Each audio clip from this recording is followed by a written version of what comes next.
Hello, I am Mausmi Ambastha, and today we are going to learn about time and action calendar. In the garment industry, once an order is received, it is no less than managing a whole project in itself.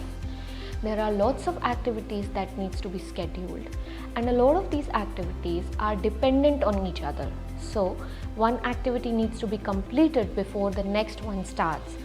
There are also certain activities which can be planned simultaneously.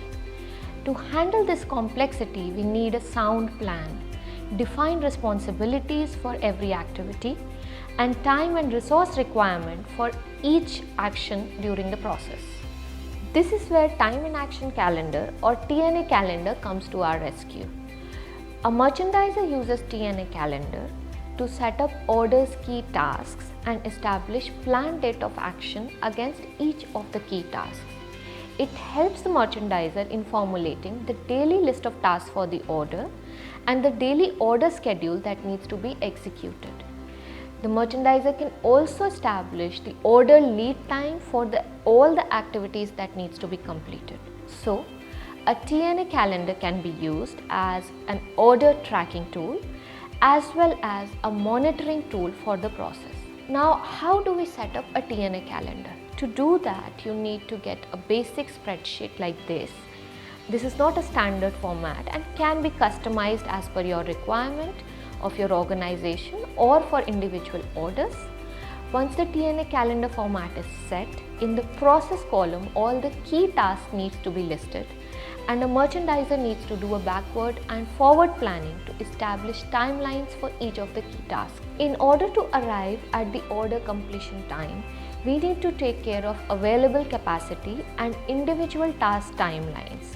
Considering this, we will arrive at the planned start date and end date for each individual task in the sheet. We need to then assign responsible department or people within the organization against each individual task, which the merchant will coordinate to ensure timely delivery of the order.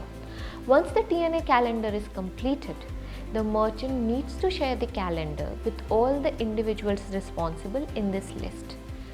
Then, as and when the order progresses, actual start and end date needs to be updated in this calendar. It's very important to ensure that this actual updation happens on time so that proper monitoring of the progress of the order can be completed. Another TNA calendar can be made to summarize all the orders and styles running simultaneously in the factory. This helps us to get the overall picture of all the tasks running in the factory. We need to write down the planned date and the actual start date for all the activities for easier tracking of the factory processes. For more such informative videos, please do subscribe to our YouTube channel Stitch Diary.